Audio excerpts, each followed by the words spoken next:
call the meeting to order. I invite you to join me in the Pledge of Allegiance.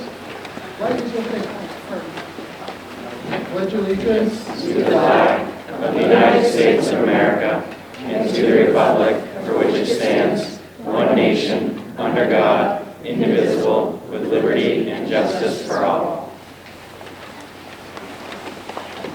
Thank you very much, everyone, for being here with us tonight. I'm Jim Pittman, the Vice Chair. Our Chair, Jeff Wentworth, who informed me he has missed his first chair meeting in 30 years. 30 years. You were here to witness history this evening. So he's excused because he has personal business that was conflicting. I also note that Charlene Seibel also will not be with us this evening, also had some personal business, so she will not be with us. We're going to do agenda review first. Do we have anything to add to our agenda? Nothing to add. Okay, very good. Well, then I'd like to turn it over to Principal Hunt, who will take us from here. Thank you. Good evening, and welcome to Kingswood Middle School and our Library Media Center here. This year has certainly had some wonderful opportunities for us at the middle school, as well as some challenges, but I'm very proud of how our staff has faced all of the situations, keeping in mind the social, emotional, and academic characteristics of a true young adolescent. A few highlights for us at the middle school this year: continued efforts to strengthen our advisory program with a curriculum focused on making sure every child has one trusted adult that they could rely on. Continued work in our improved schedule to prepare our students more for the high school years, limiting transitions, and longer class times, which they've really appreciated at the high school level. One of the highlights that we've also focused on this year is developing school-wide behavioral expectations. The intent is to sustain a climate and culture to support all learners. We've created a motto, KRMS, kind, respectful, motivated, and safe, allowing children to access common language, expectations, and instruction from all adults in the building, centered around those key components. And most importantly, we focused a lot on academic growth. Continued work with the guidance of Katie Hills, our curriculum director, to unpack our standards in each of the areas. And I'm going to actually turn it over to her now to talk a little bit about our standards, and we have some students that are going to discuss some science things with you.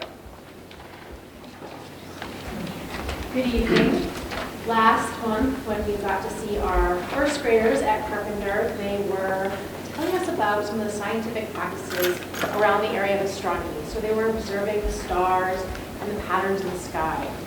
So fast forward now 6 years, we have 7th graders with us tonight who are also demonstrating scientific practices in a real-world investigation they got to embark on this year. In addition to those scientific practices involving collecting data and making observations, they also, as you'll see, got to focus on ecosystems, and specifically the competency of analyzing interrelationships and impacts of living things within an ecosystem. So under the direction of Stephanie Kerr and Erin Drennan, they worked, and they're going to tell you about their progress and their project now.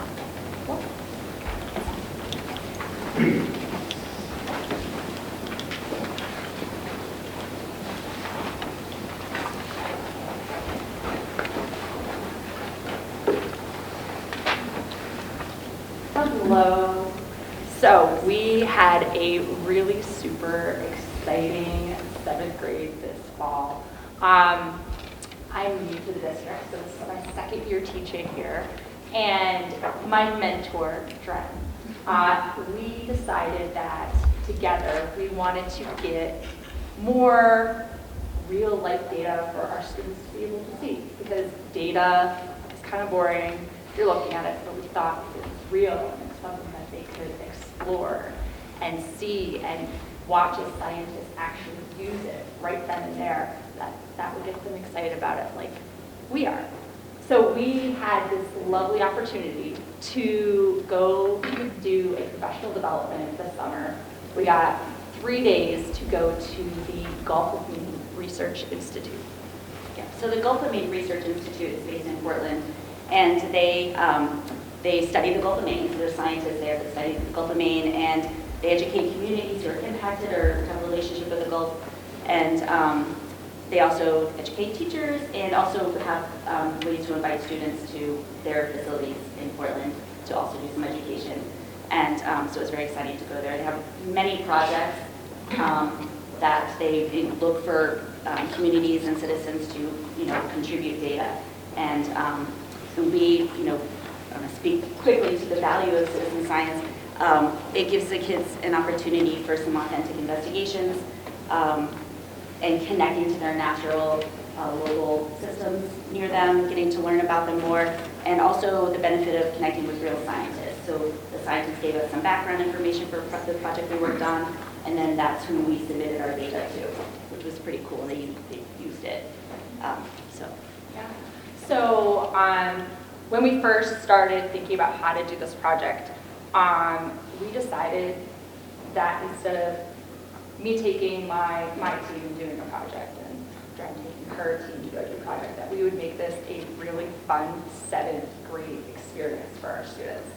So we looked at the different opportunities that we could do, and the Gulf of Maine Research Institute reached out to us, and they said, hey, there's this really awesome project that we'd love your students to do.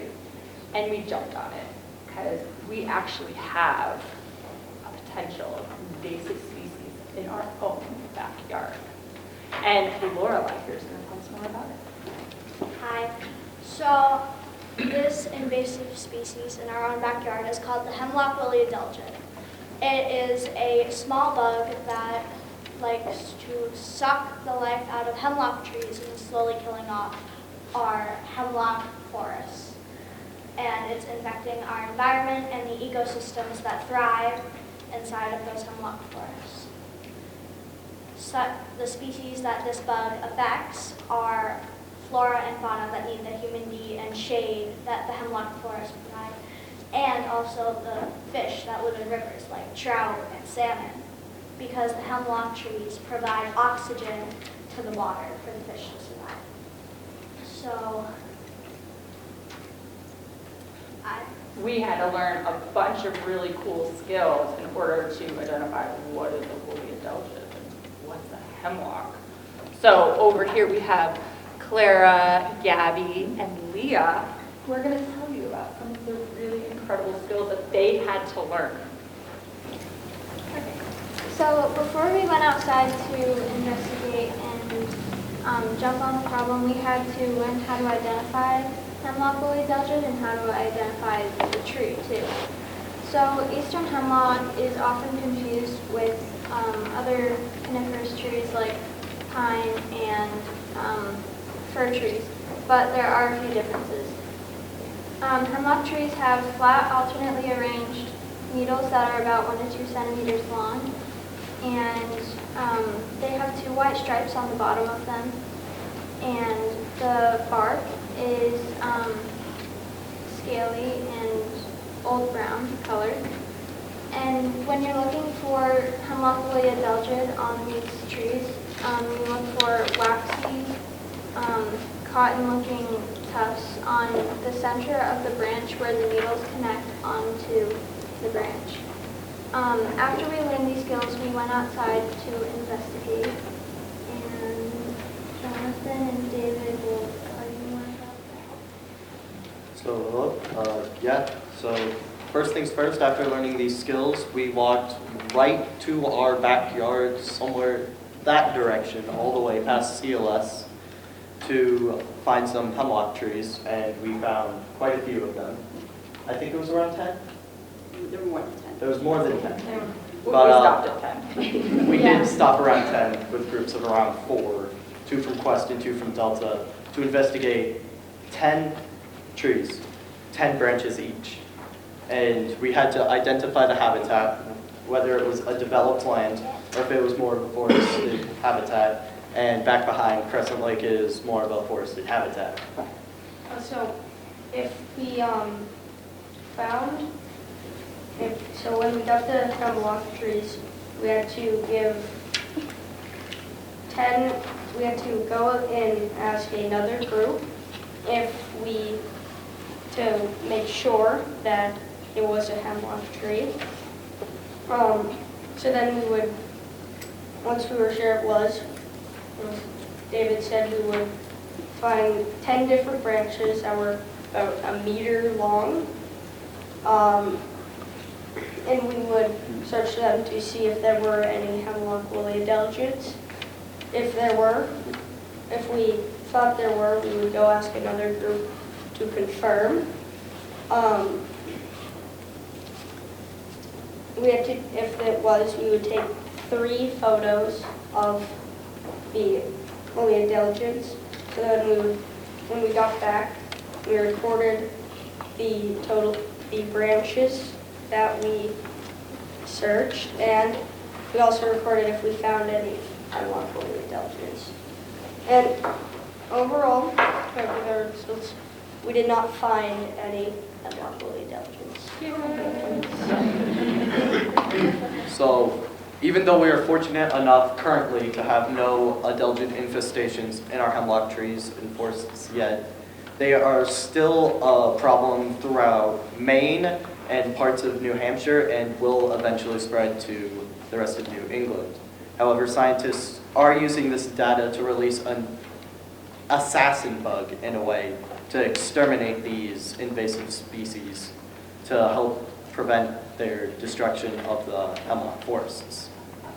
And they use the data that we collect to send us these assassin bugs to help destroy these adelgids.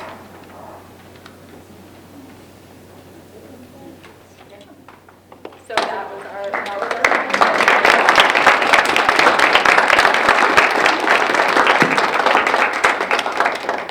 and we do have a couple of boards, trifolds, that our students have made that have some really good information and some really cool pictures that we took and they took about this really fun experience.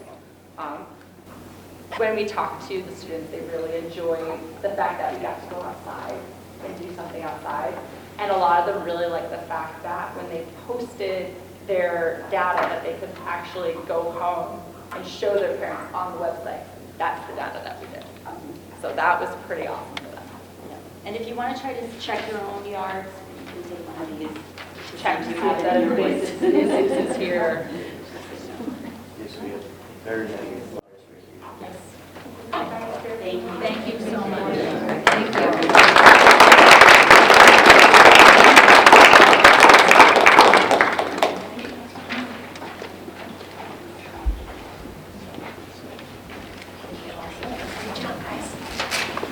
Thank you very much for that presentation. Very interesting. We especially like the assassin bugs. Okay, we'll move on to the acceptance of minutes. So starting with the April 3rd school board meeting. I'll make a motion to accept the minutes from the April 3rd board meeting. Okay, we made a motion. Seconded by Dr. Jim. Do we have any discussion?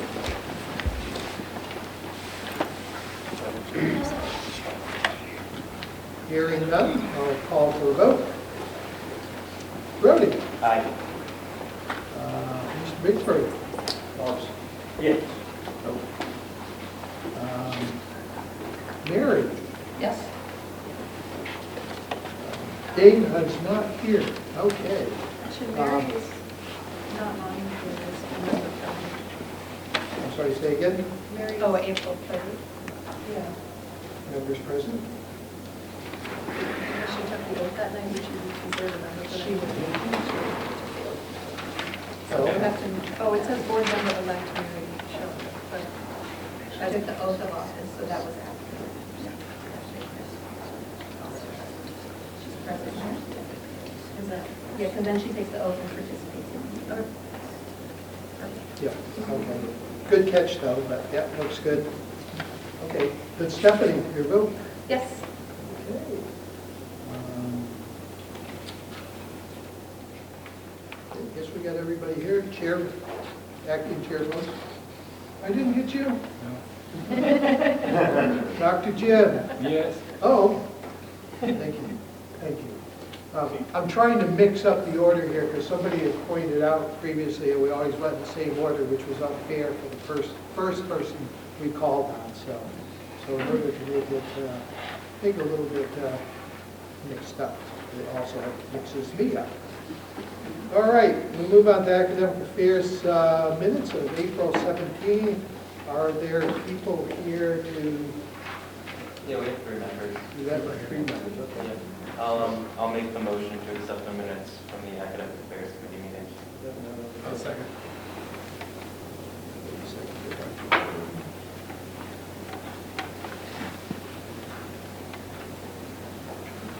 All right, any discussion on these minutes? So we had, so we'll just go in order here. Brody, how you vote? Aye. Okay, Dr. Manning? Yep. Okay.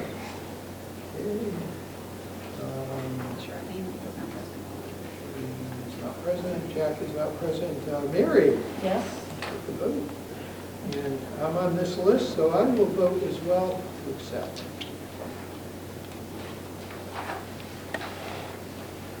Okay, we also had the non-public school board meeting on the back of that sheet. I think I have 1 edit, Thank but I'll ask a clarification question first, which is, I think you make a motion first and then this is. yeah, we did, yes. yeah, I'll make a motion that, that we accept the non-public meeting minutes of the April 17th school board meeting. Okay, we have a second? Second, Mr. Manning. I'm just going to fill in all these. And your suggested edit? Actually, it wasn't an edit to these meeting minutes. I guess my question was, don't we have non-public meeting minutes to accept from April 3rd?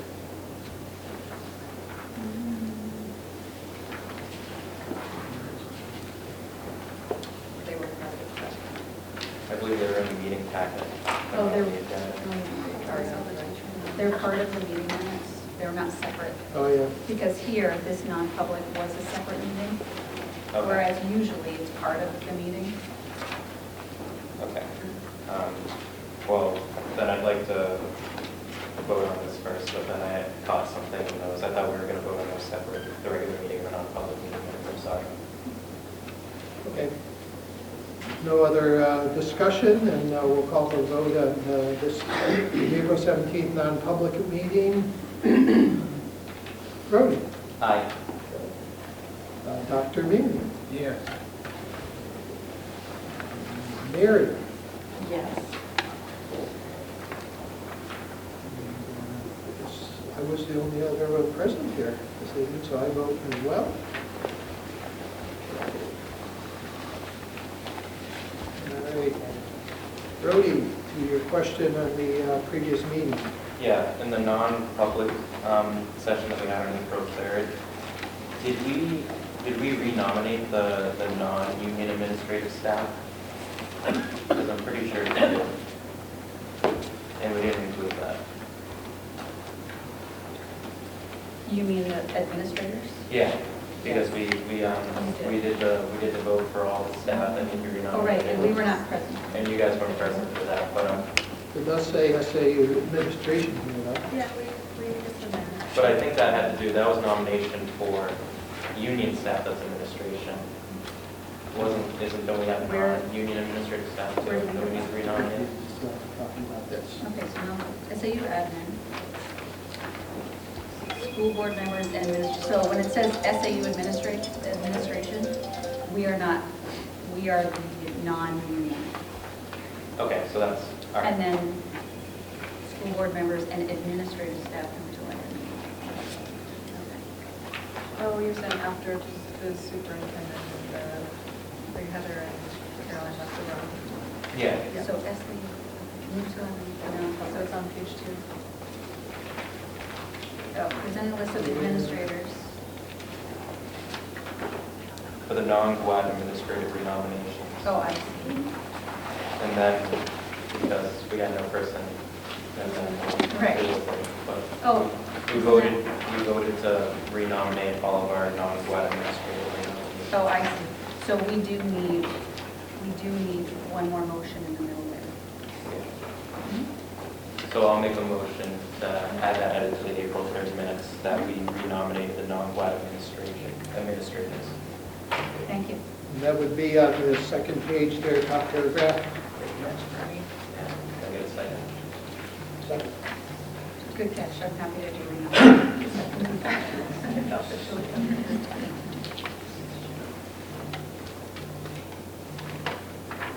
Rudy, you made the motion?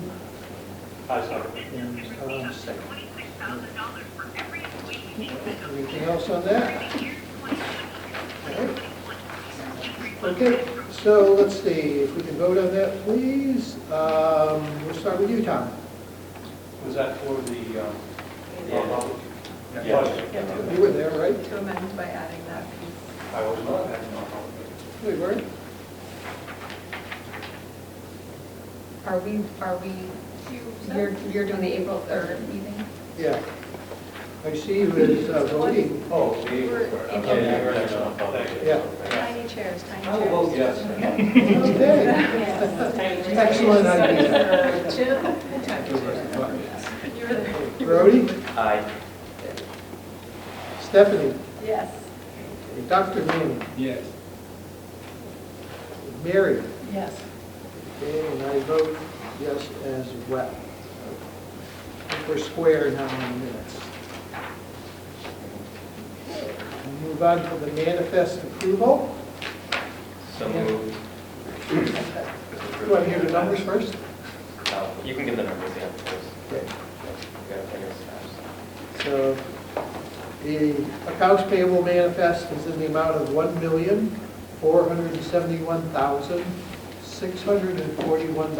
$1,471,641.59. Payroll, $1,955,076.57.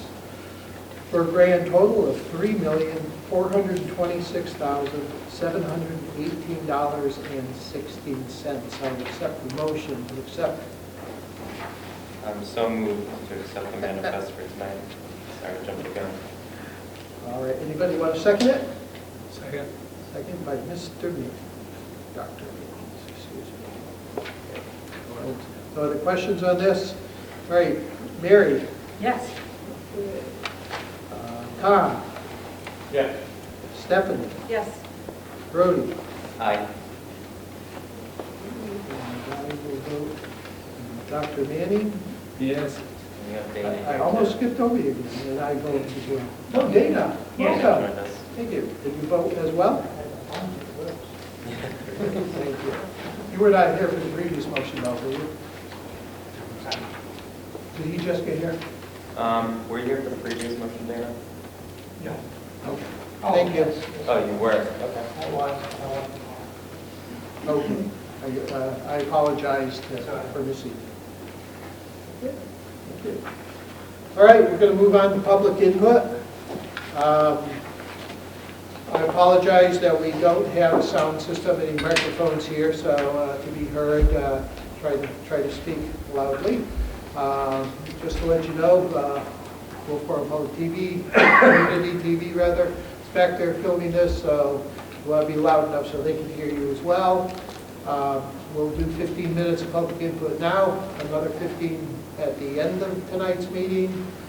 Each person will have 3 minutes. And superintendent has offered to be the official timer for the evening, so that was great for me. Ask that everybody be respectful. Let's speak to issues, not to people. And we would ask that residents of the district be given first shot at public input. If you could state your name and the town that you are from, that would be great. Sir. Hi, my name is Mike Harding, and I'm a resident of Wolfeboro. And I will be speaking to a specific individual, but it is because of the situation that I think we need to be discussing. I'm here to address very inappropriate and unethical behavior of one of your board members, Charlene Siebel. This is against Paul. Yeah, we Can I can't. finish the point? She Sure. posted on a community Facebook page defamatory and offensive comments mentioning my wife and myself by name. Sir, I would recommend that you contact the SAU office. These are HR matters that are not going to be discussed in public. She discussed them publicly on Facebook. By name, mentioned our names. So what I want to just get across is from our perspective. My wife, she implied that my wife and I supported Hitler because of the comment that my wife referenced in a previous meeting. For the record, we do not support anything that Adolf Hitler said or did, and she should not have deliberately implied that in her public post. Charlene should know that the quote from Hitler my wife used at the last meeting applies to the districts and what is going on in our classrooms. Schools are trying to take control away from parents, and that is what the quote referred to. Nothing about supporting it. We are not in favor of overreach from the schools. Thank you. Thank you. Thank you. Anybody else? Yes. Thank you. I have a nice loud teacher voice. A very nice loud teacher voice. My name is Ronnie Harding, and I too am a Wolfeboro resident. And I'm here to address the pattern that it's an unfortunate pattern of disrespect, deception, and dishonesty from the school board that many families have been observing. One of your members that I guess I'm not allowed to say now, although I have the letter, which we have seen, has stated inaccurately in his submission to the Granite State News that, quote, GWRSD is not providing inappropriate materials to students. He also stated that our schools are transparent with all information and curriculum. I think this community has obviously seen all the evidence that these statements are not true, and it's extremely concerning. I have recently received knowledge that trainers from UNH are holding multiple meetings with teachers, allegedly under the guise of DEI, diversity, equity, and inclusion type concepts. But in reality, there's been staff professional development training on concepts involving race and ethnicity, even some anti-Christianity and gender ideology. So that needs to be on the record. There are a lot of people very concerned about this. One question would be, how much is this staff training costing taxpayers? How is it legal under current New Hampshire law? And since we've all become aware that there's been a lack of transparency regarding obscene sexually graphic books that you've already provided to students, which has angered and shocked many families, how is it that this is happening, and how have you been honestly informing parents in the community about this staff training and its impact on your student instruction? Thank you. I'd just like to comment that letters that are written to the newspaper by individual board members is their right, but they don't represent the board. Actually, this letter does, because it flat out says the whole thing is about GWRSD mentioned in here 1, 2, 3, 4, 5, 6, 7, 8 times. And you're welcome to see this if you'd like to see it. I've probably seen it, but again, that's an individual opinion and does not represent the board. It sure sounds like it when you keep repeating that in the letter. We're looking for a little accountability. It's so difficult. Hi, Bobby Budman, Wolfeboro. I just wanted to say it's Teacher Appreciation Week, and I wanted to throw a hand out to the teachers and say what a great job you're doing. I know the transparency that as a parent I received from the school district over the years. I know years and years ago, parents just showed up at a teacher conference. You got a report card quarterly. Nowadays, teachers are emailing the parents every night. Notes come home about movies that children are going to see. The whole curriculum's on Canvas before your child even does the work. So I would like to thank all the teachers for all their hard work and even their hard work out of the school hours to make sure everything's transparent. Thank you. Thank you. Anyone else? Yes, sir. Good evening. My name is David Bickford. I'm the state representative from Middleton and New Durham. I'm from New Durham. And I'm concerned about a piece of legislation that's coming forward. I think it will be voted on the 18th. And it's called the Parents' Bill of Rights in Education. It's SB 272. And I'm hoping that you all have a copy of that. Tom said he would send a copy to everyone. And it's the area on 189-B:3 that starts in about transgender youths, and it goes on to W. And it's basically ends up being a mandatory reporting of person's personal sexual feelings and such. And if you don't report it, then you can use a clear and convincing evidence in a narrow tailored to address the compelling state interest. And there can be monetary damages to the school and the personnel. So it's pretty important, I think. And it seems to be quite a big deal. So I'm reaching out to the board because you folks do a lot of policies, and this is really about policy that's going to be put possibly in statute. And I'm asking if you folks would just reach out to me. I left my business card with you right by your nameplate. And if you could give me some idea of how you feel. I know this is the time to do a collective decision on it. But if you take a look at the bill, I would appreciate hearing from you. I haven't heard from anybody in the school sector on the bill. Like I say, it's almost ready to be voted on. Now, I can understand why people get up in arms over this because there has been a policy within many schools, districts, within New Hampshire and other states. And in it, it says, school personnel should not disclose information that may reveal a student's transgender status or gender non-conforming presentation to others, including parents. And I'm going like, well, I can see where people get pretty upset about that, and I'm very glad to see that this district never adopted that sort of a policy. But I'm concerned that this might be going too far in the other direction. So I really appreciate hearing from any of you. Thank you. And just to let you know, the New Hampshire School Board Association does communicate with us, inform us of that bill and others. And this particular bill they do not support, and they are active in Concord. So you'd be happy to know that at that level there is recognition. Are we going to hear from them or the members of the legislature? No, not here, not tonight.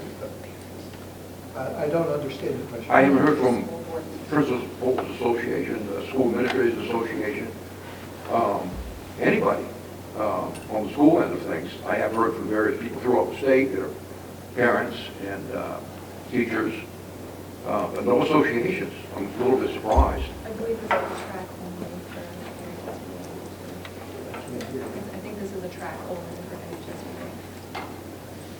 Right. But I'm looking for, you folks do a lot of policies. Just look at your agenda. So maybe you can help me. That's all. Thank you for your input. Thank you. Thank you for your card. Wait, Thank you for your card. Oh, okay, you're welcome. Okay, anyone else? Okay, hearing none, we'll close public input. We will have another 15-minute portion at the end of the meeting. If someone would move to step forward at that time. Okay. We will now have the student representative report by Marcella. Thank you. Hello. Over April vacation, 2 groups of students went abroad. A group of 12 Spanish students went to Costa Rica for 11 days. It was originally 10, but 1 day was added due to flight delays. However, when they participated in many activities to better their language skills, including visiting local elementary and high schools, a scavenger hunt around a small town, a boat tour in Spanish, learning about marine life, and individual homestays with Costa Rican families. 15 students traveled to Quebec in Canada for a 4-day trip where they visited a few museums, spent time in the Old City, and went to a traditional Huron village. Some of the museums that were visited included a historical site/archaeological dig, a history museum, and a copper museum/art studio. 9 members of this year's Current Issues James Foley Legacy Global Citizenship class were invited by Mr. and Mrs. Foley to attend the James W. Foley Legacy Foundation's annual awards gala in Washington, D.C. Along with these 9 students were Mrs. Marie DeCarmo, the teacher of the James Foley class, and Mr. Donnelly, our president, or sorry, not our principal. In order to fund this trip, the students wrote a grant to the New Hampshire Charitable Foundation asking for the money required to attend the gala. We did receive this money and were able to attend. Once in DC, students visited the historic monuments and the National Museum of African American History and Culture. On this trip, students learned how to carry on conversations with highly important people and were able to see how Jim's legacy has spread across the globe. Prom is on the Mount Washington on May 13th this year, and before students board the boat, promenade will be held at Gate Park.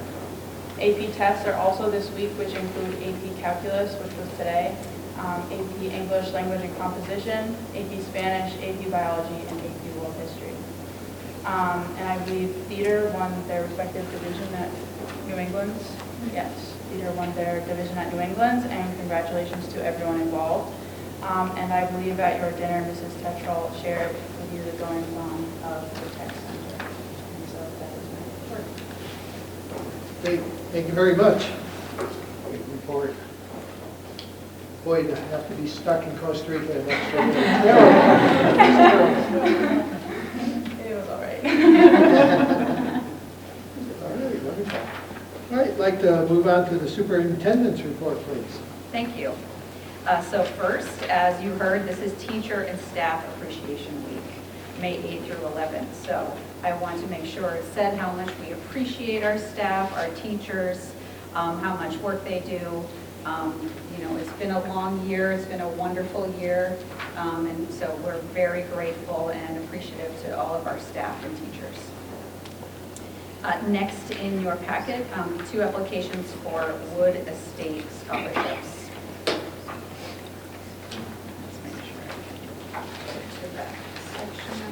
Oh, thank you. Thank you.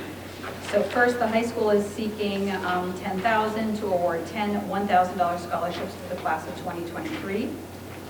And the second application is for a $1,000 scholarship for a student to participate in the National HOSA Conference in Texas this summer for nursing. These applications require a motion. Would you be willing to do both in the same motion? Is that okay? Would you like? Then I'll make a motion that we accept both Wood Estate and Central Trust Fund applications. Do we have a second? Second. Christine, you have it for me now. Okay. Is there any additional discussion on that? Seems pretty straightforward. Okay. Mary, how do you vote? Yes. Dana? Yes. Dr. Manning? Yeah. Stephanie? Yes. Brody? Aye. Tom? Aye. And I vote aye as well. Thank you. Thank you. And just for your information, some field trip updates. We have some out-of-state and overnight trips in your packet for your information. The high school business department in Boston, Mass, Morgan Stanley and John Hancock. We also have 2 Crescent Lake field trips, one to Saco, Maine, one to Washington, D.C., their end-of-year trip. And then we also have 2 LRTC trips, one to Georgia for Skills USA, and one at the aforementioned HOSA International Leadership Conference in Dallas, Texas. And that concludes the superintendent's report this evening. Thank you. I have one question. It's about the business department's field trip. I know it's outside of our purview, but that's just a really good question. I noticed there wasn't there were about 20 students, but there was no woman chaperone. And usually, we try to balance it out in case there's, I was wondering if they'd consider, I know it's outside of our purview, but if they would, so out there as well. Thank you. This is just a day trip, It's just a day trip. not so- an overnight, so it wouldn't be as much of a concern, but still, thank you. Good to I mean, know. maybe not a change for this one, but maybe in the future. Thank We're you. considering if they're gone for a little bit. Catch. Okay, we move on to the chairman's report. The correspondence.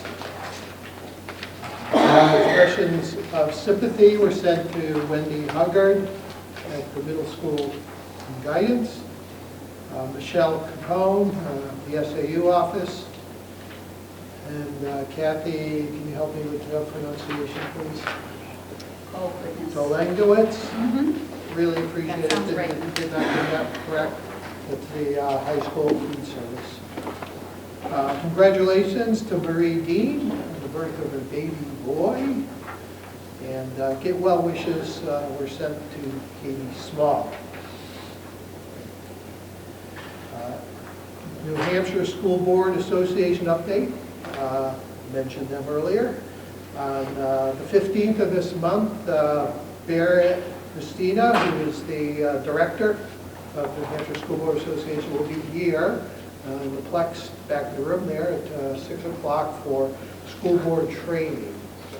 And I kind of forget what that all involves. You remember? That's why he's coming.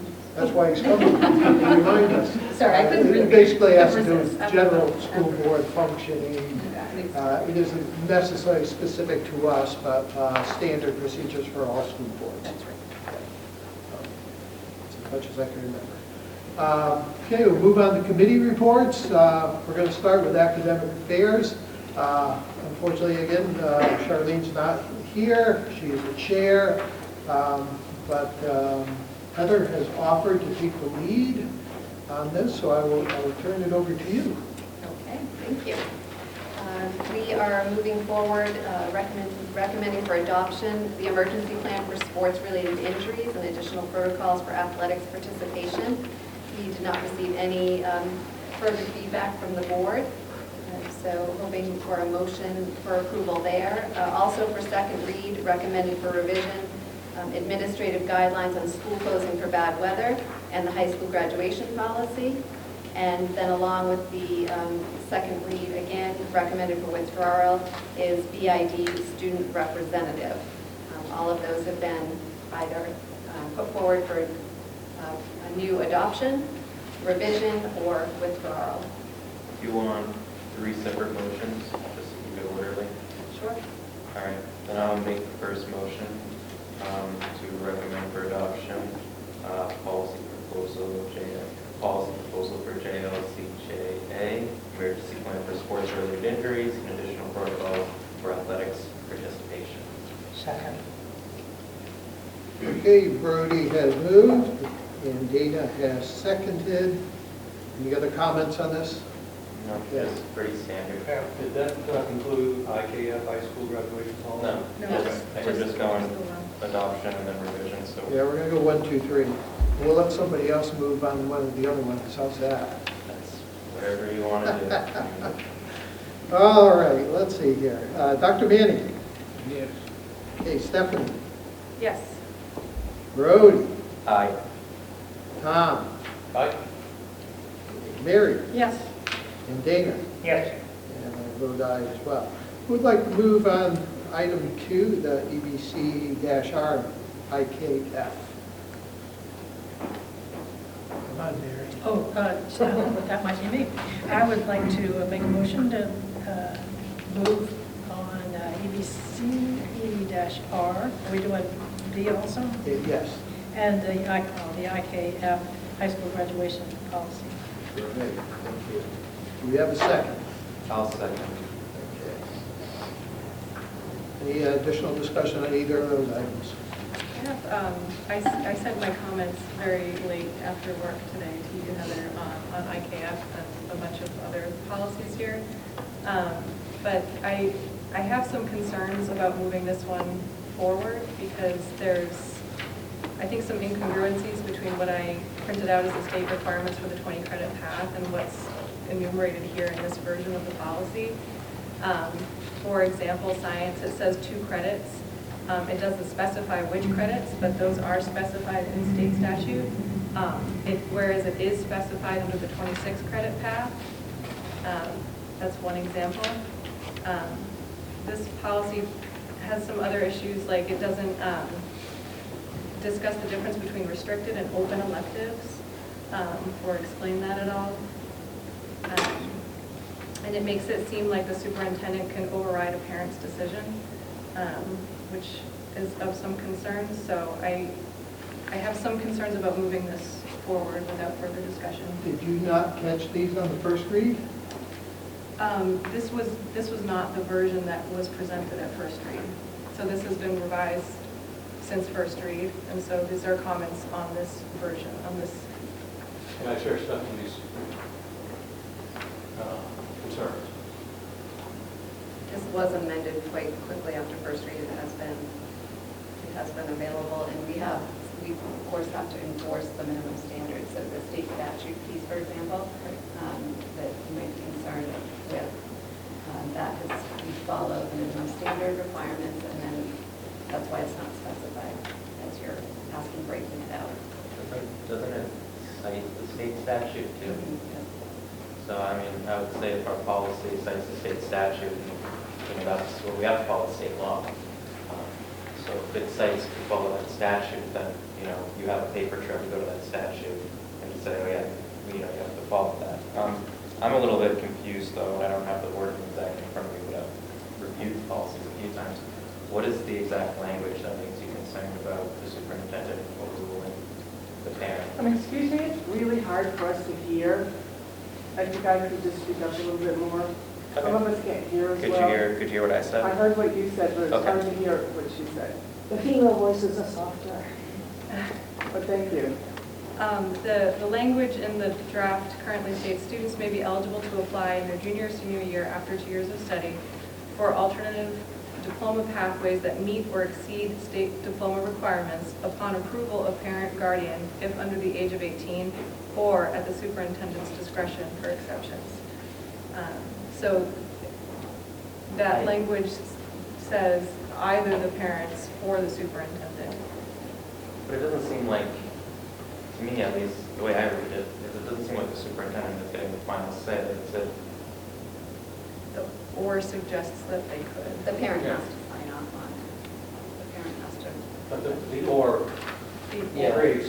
So we can edit. I can see that, but why would I guess my question then becomes, why would the superintendent, because it's not like denying it, it would be the superintendent approving it. So what would be the benefit for the superintendent being the one that approves it instead of the parents? Even, the parents get the final sign-off still though. If nothing else, we want clarity in our policies.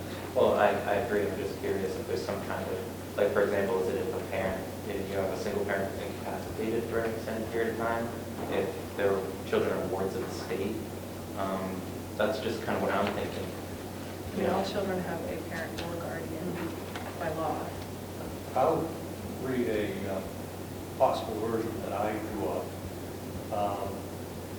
Each student meeting the requirements of IKF-R, which would be an addendum that lays out whatever the requirements are for Table 1, Table 2, Table 3. Because I don't quite know when this comes into play. But to continue on, they may select one of 3 credit pathways required to graduate. The 4 credit pathways, 3 credit pathways for graduation are 20 credits required by the state of New Hampshire, which is in Table 1, 26 credits required by the Governor Wentworth Regional School District, Table 2, or 28 credits required by the GWRSD Honors Diploma, Table 3. Each student may choose their pathway during the spring semester of their sophomore year or at any time during their junior or senior years. Students who are minors might have students who are minors must have the written permission of their parents or guardians to pick other than the standard GWRSD 26 credit pathway.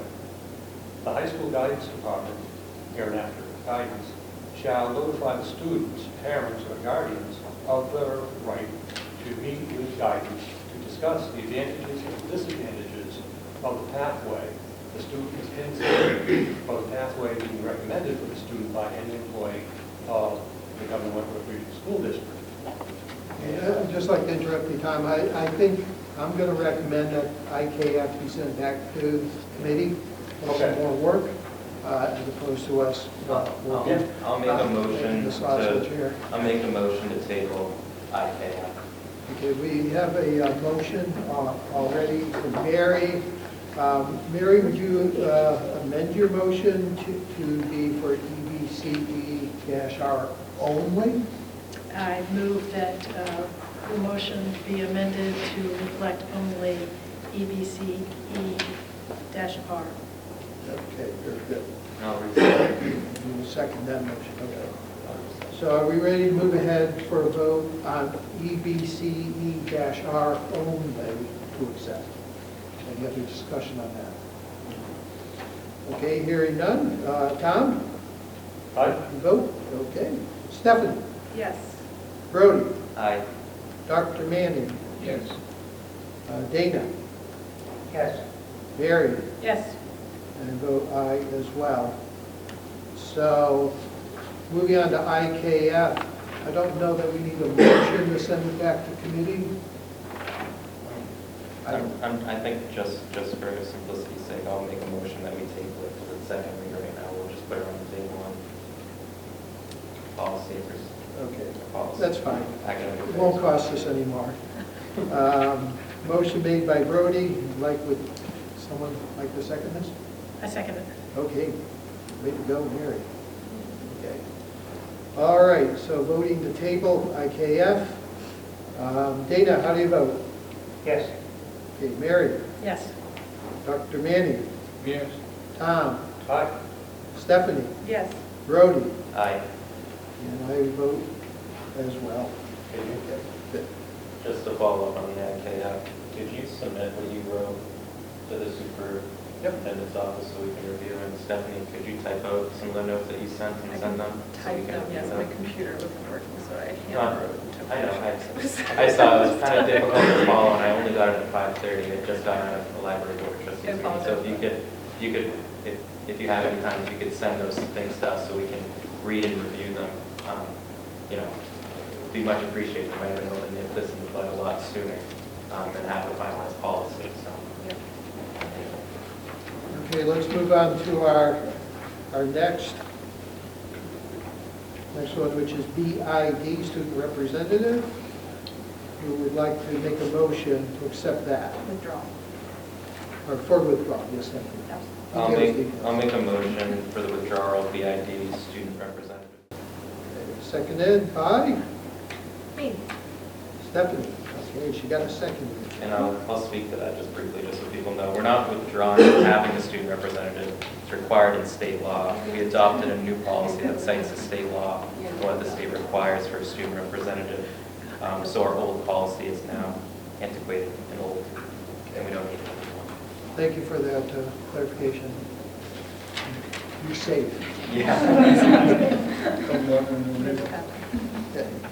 All right. No other comments? We call for a vote? Okay, Stephanie. Yes. Okay, Tom. Yes. Dr. Manning. Yes. Brody. Aye. Mary. Yes. Dana. Yes. And vote aye as well. Heather, would you continue on, please? Sure. The remaining policies are recommended for first read for revision or withdrawal. And again, this is first read only. I did receive some feedback on some of the first read, and I believe I have responded both to Brody and Tom. But please let me know if you have further questions or want clarification. Some of the questions were on the board advisory committees and rules of order. Other than that, we'll go forward to the June meeting for a second read on this entire list of policies. And just for the folks in our audience, just let them know that encompasses 26 policies. And you'll be hearing more about them in the future. I understand, so when you receive that feedback, do you make revisions before the second read? Is that... If revisions are necessary, sometimes it's just a question asking for clarification on why the policy is being recommended for revision or withdrawal. Okay. I mean, you would remember, Stephanie, like, there's, I gave recommendations before it was only academic affairs media questions, but there are certain things where my recommendation might have been redundant, might have been other policies, so obviously academic affairs will, that's why I want to see you guys' information, what you guys are providing, so we can. But typically academic affairs would be discussed after first read policy begin. It's really, really hard to hear. It's like we're not even here. I'm sorry. It's really hard for us to even have microphones. Sorry. So all of these policies went through academic affairs first in April and were voted to move forward to the full board for a first read. And from that first read, in addition to the questions that were answered amongst the academic affair committee members, a couple of other questions came in from the first read. I'm happy to go over them with you if you would like. But then again, typically if it's a revision that needs to be made, Kathy will make that revision, upload it for prior to the second read, and you can see that the changes have been made because you'll see it in blue reflected on the draft policy.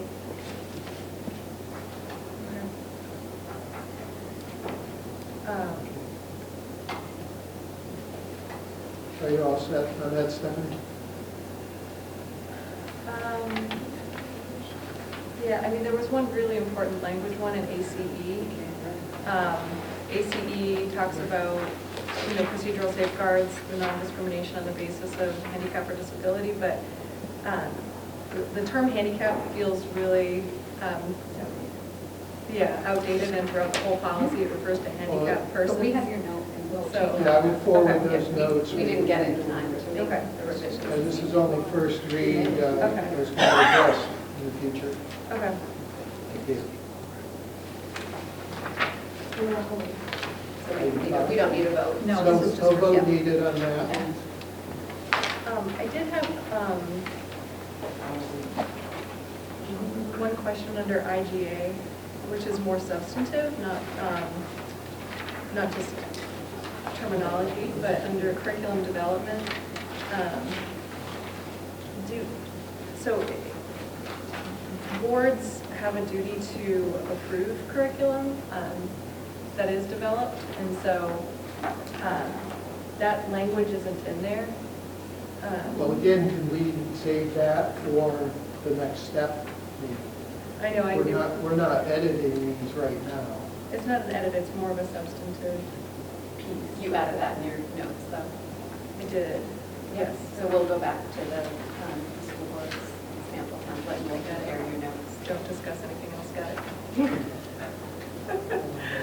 There's a time and place. Got the message. I asked for the Stop question. talking. I don't agree with the answer. How should I handle that?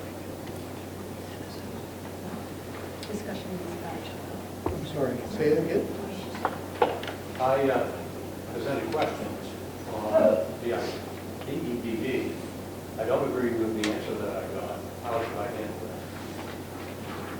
He doesn't agree with the answer that I gave him. He's wondering how he can address that. Exactly. For which one? He would vote against it. DEDD. DEDDA is what I propose. Yes. For And it's at withdrawal. first reading. Can you handle that same? I think Sure. Yep, please do.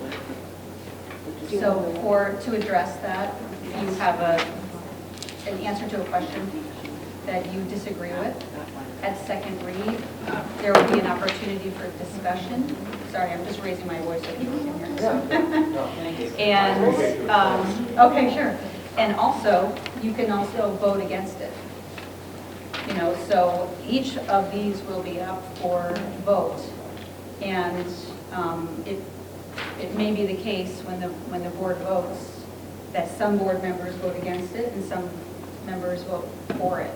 So that would be the time that you express that you disagree with the policy. You vote against it. You Why would we contribute use in that this. rather than the first read? In discussion and then also vote against it. First read is an opportunity for the board to review policy. It's at the board level as a result of the Academic Affairs Committee voting to move it forward to the board. So first read is really for your information and for your review, but as you know, not for a vote. Okay. And then, but there is opportunity for you to send notes to the team lead of academic affairs and to the SAU. But then at second read, that's when, there's a motion, and then there's the opportunity for the board to discuss. And so it could be the case that this board member agrees with it, this board member might bring up a concern, but at the end of the day, that's why we have all these members and voting. There may not be a consensus, and that's okay, that's part of the process. So 2 may agree with it, and 6 may not agree with it, and then it wouldn't pass. But that's how it would go. It wouldn't be kind of churned out in discussion. Okay. I hope that's okay. Yeah, thank you very much. Should I just say something real quick, Mr. Chairman? Yes, sir. So I think another thing to remember is the ability to make amendments when we vote at the second reading, because that's when the actionable policy, that's when you're taking action on the policy, so there's no reason why anyone can't make an amendment. While, there's a process, you could make an amendment after the first reading is introduced to everyone, and, there's that whole month until the next board meeting. It's still, it's within, your prerogative as a board member, at least from my understanding, to do that. And there's also the historical context where the reason why there are, whether it's boards or the state government, why there's a first read and a second read, is at one time people served on boards like this or in the state legislature who were illiterate. So first read was a time when literally it was read out loud to everybody, so that whether or not you were literate, you would understand what was going to be discussed and possibly changed. And then you'd have a second read, which would be the read before you did actionable items. And in the legislature, they still do the tradition of third read, which is affirming everything that was done and all actions taken for the day and voting to approve that those were legitimately the actions and reading the bills and leaving. So there still is a tradition where the leader of the majority party in Concord will do the third reading motion. They read it wicked quick, but if you slow it down, it's really them just saying, that we're adjourning for the day and that we, approve all the things that were read today, everything understood, and that, we're going to meet at a future date as called by the Speaker of the House and be given the power, blah, blah, blah. So with that historical context, I think it makes more sense. First read isn't always where you're going to start making changes. It's typically the second or the third read. This is just saying, here are policies that we're considering, now let's make changes and consider and come to some kind of consensus or have a vote in the majority, will make the decision. Okay. I think I was a little confused because when I was making suggestions on IKF, somebody made the comment that, well, it's too late to make comments and suggestions about this policy because we're voting to approve it. And so I just want to be clear, when are we having these discussions as a board about the policies? Because I think there should be opportunity as a board, not just individually us emailing Charlene and Heather, but we should have an opportunity to discuss any concerns or changes at some point. And so does that happen at second read? Second read is when the action happens, yes. Okay, so we make those discussions at second read. Okay. But I think tonight it was because, correct me if I'm wrong, but it seemed like maybe some substantial changes were being recommended to IKF, which is why Brody, you recommended tabling it. Well, clearly, I wish I wouldn't vote for against something with the amount of information that you have in very late in the process, but you seem to bring some legitimate points, and obviously we need to, as a board, But if that's the process, by second read, we have our discussion, correct? So. I agree, and we did, and we had to table it, but I wish I had the same information that you have. So hopefully by next meeting, I'll have that same information, we can have a more robust discussion, and I'll, see your perspective or disagree with it. If we could have fixed that at first, if we had that at first. Well, the version that we had to prepare for this meeting was different than the version. So I made comments on the first version we had. This is a new version. The comments I made are on this version for this meeting. So I'm not late. It was late today, but it was in time for the meeting. Well, I think we all learned something here this evening. We're learning about, churning about policies. There's so many on this page. Yeah. Thank you for your history lesson. Sorry, Courtney. Mark. Sounds good. I think when Fritz Weatherby retires, you're going to get a phone call. Cover those bow ties, huh? I don't think. All right, so does that wrap up our academic affairs policy discussions for the evening? I think we're good. All right, that's good. All right. So we'll move on to buildings and maintenance, of which I am the chair.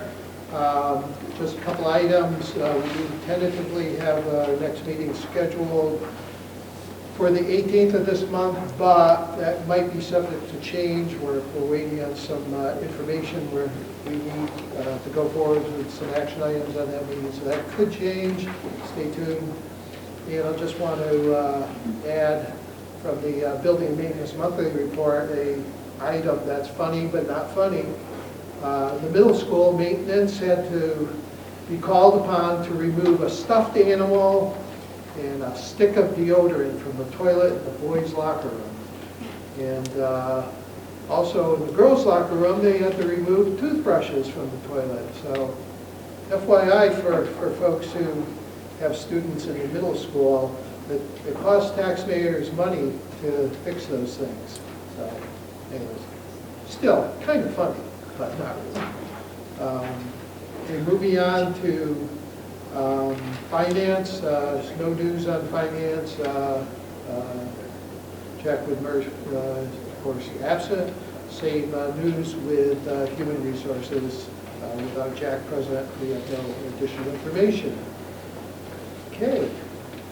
Moving on to closing activities, advanced planning. Well, we're coming near the end of the school year, so there's all kinds of things going on. If you've got a copy of the agenda, you can see, of course, we've taken note of Teacher and Staff Appreciation Week. The prom will be coming up, the high school prom, on the 13th. I mentioned earlier that the board will be receiving training from the New Hampshire School Board Association on the 15th at 6. On the 24th is a Gold Scholar Luncheon at the Back Bay Boathouse at 12 o'clock. On the 25th is the High School Academic Awards Night. I don't have the time here, but does anybody have the time? I'm assuming it's 6 or 7. I don't know. Talking about the gold scholar. Academic awards night. Academic Awards Night, 6. Thank you. Okay, very good, thank you. Happy news, the 29th is Memorial Day, so there's no school, and all the out-of-state people have returned to the area. There will be a retirement reception on June 5th at the Skylight Dining Room at 4, which will be followed by the regular monthly school board meeting and LRTC at 7. Also mentioned that many of the schools have concerts, and there are so many, they're not listed on here, but they are listed on the website. So go there, find your schools or other schools that you may be interested to see what they're doing for concerts. So a lot going on, busy month. We're going to have public input again for, 15 minutes. Try to limit it to 3 minutes per person unless we extend by a vote of the board. Same ground rules. Let's try to keep it focused on issues and not personalities if we possibly can. And state name and town that you're from, and really belt it out there. I'm the one that can't hear you guys. My name is Donna Chicken, I'm from philosophy. I'm trying to learn some proper protocol here, so mine are more questions than input, but if I have a question and I ask it here, will you answer it? Typically, no. Okay. May I ask why? And again, I'm learning.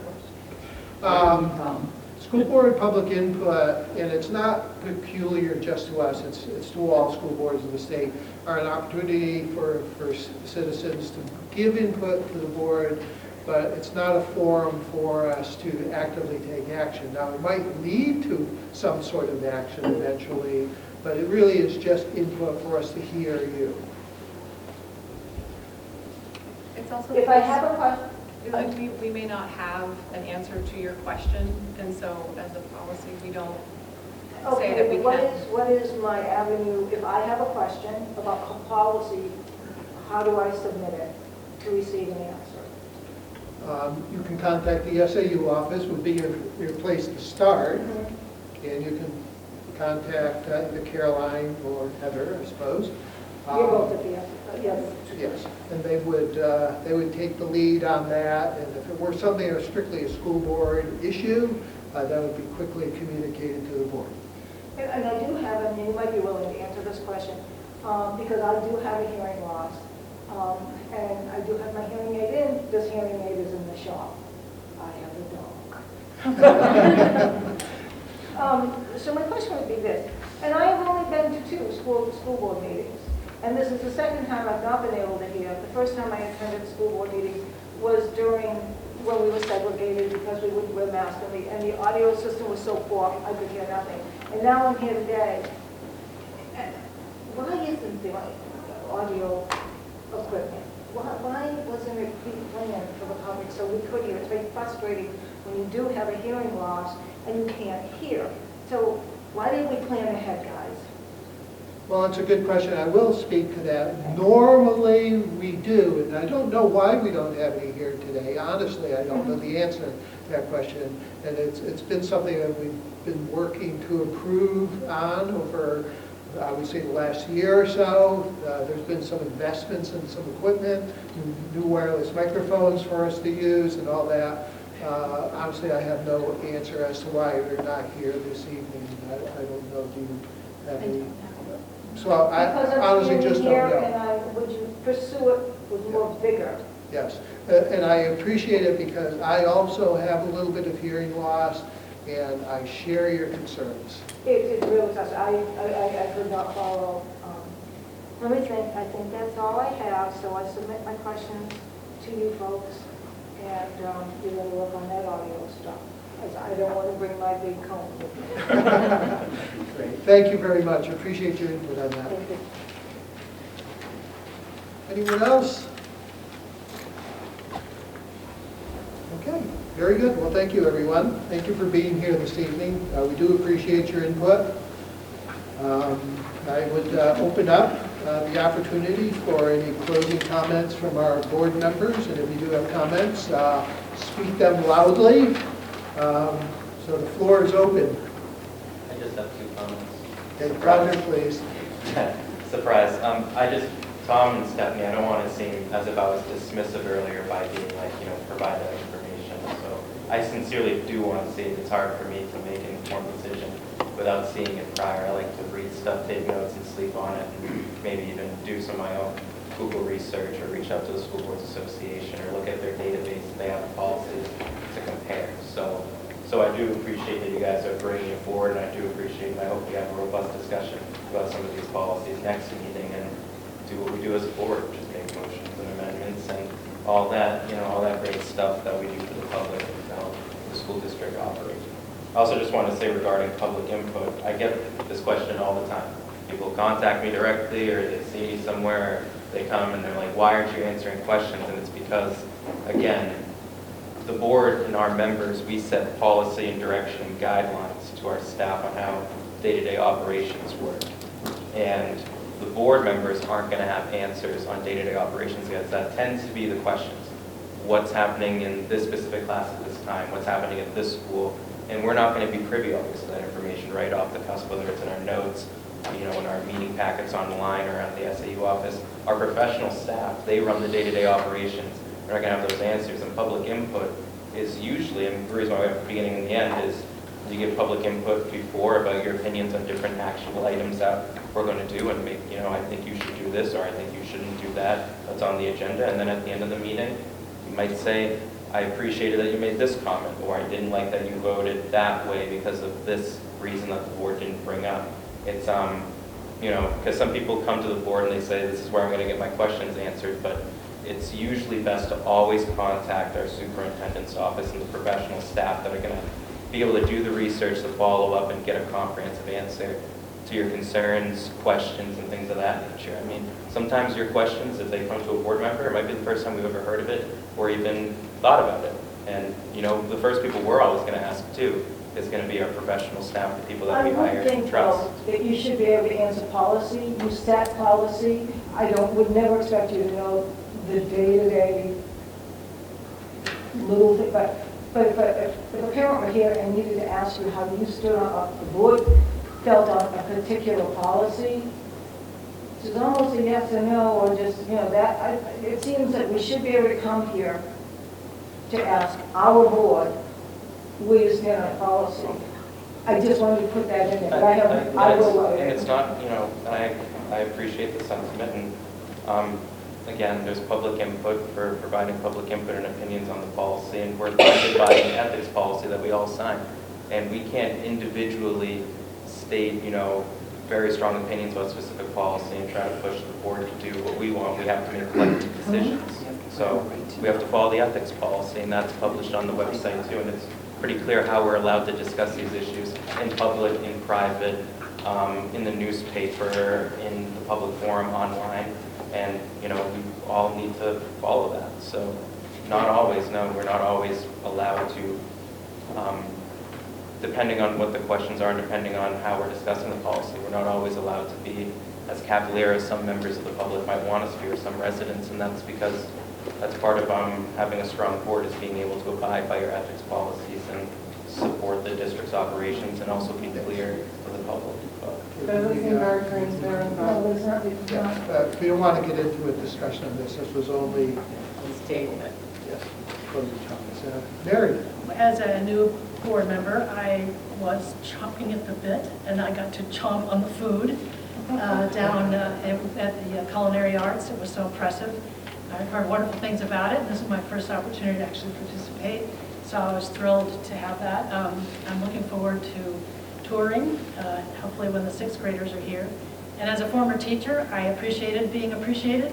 So the teachers out there, former, brand new ones coming on board out there, you are appreciated. And thank you also for members of the community showing up and expressing your points of view.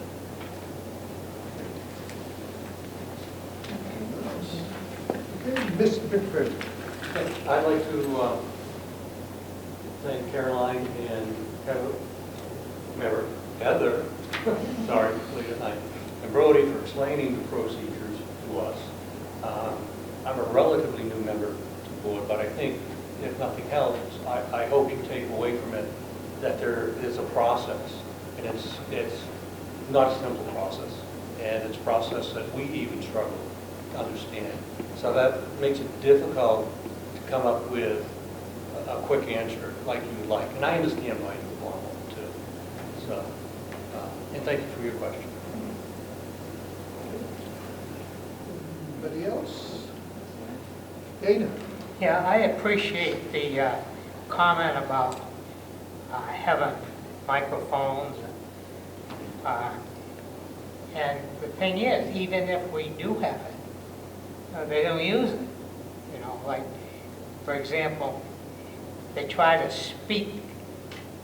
The lecture hall is one of the worst acoustics you could possibly, you know, it's when the police have to come down front to talk to the board, and then when we talk to the police, they're up back, they can't hear us. So yes, communicating through some type of microphone needs to be done more often. I remember having something in the lecture hall, and there was 2 mics. So she picked up the 2 mics, put them on the table behind her, and talked, and you can't hear. So, yeah. So we got to solve that problem. Maybe we should all have individual megaphones. What do you think? No? Thank you. All right. Thank you. Stephanie, yes, and Speak project. up. I want to say, to echo Mary's comment, this is Teacher Appreciation Week, and none of us would be here if it weren't for teachers. Every single one of us has had teachers that have touched our lives and changed them, and it truly is a work of art, and we deeply, deeply, deeply appreciate the work that our teachers do every single day. May 1st, Carrie Kant, you're still here, was Principal Appreciation Day, and we appreciate you and all of the principals in our district as well. And the teachers could not do what they do without your support. And you are the collector of all of the things in the district, and we know that that's a huge task, and we really appreciate you shouldering that every day. Coincidentally, May is Mental Health Awareness Month, which maybe, I don't know why they placed Teacher Appreciation Week in there. But please attend to your own and the people around you this month. There's been a lot of research about loneliness, and just connecting is how important it is for us. And then one more thing, because I am the parent of a middle school student, I still want to say that the school-wide expectations that the middle school has to be kind, respectful, motivated, and safe are such good expectations, and I know we've embodied them in our own home. And the more that parents and our schools can partner to uphold those expectations, the stronger our whole school community can be. So just to echo that, it's such a partnership between school and families. And Jim Pittman, you did an excellent job tonight. And so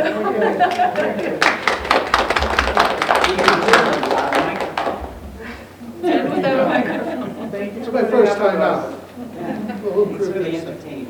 Thank you. For non-public. I just want to make I also would like to make a statement, closing statement. Thank Principal Hunt for having the students here, giving that excellent presentation. It's always wonderful to see kids doing actual, meaningful, hands-on stuff, particularly dealing with the environment. As you know, all of us have an investment in a better environment, and teaching these kids how to move forward with getting good information all will benefit all of us. So thank you very much for sharing that with us. And now, without further delay, I would entertain a motion to go into non-public session under RSA 91-A, colon 3, Roman numeral 2, for legal, personnel, and student considerations. I moved the way. You didn't learn anything tonight. I actually did. Thank you, everyone. We cut on the lot.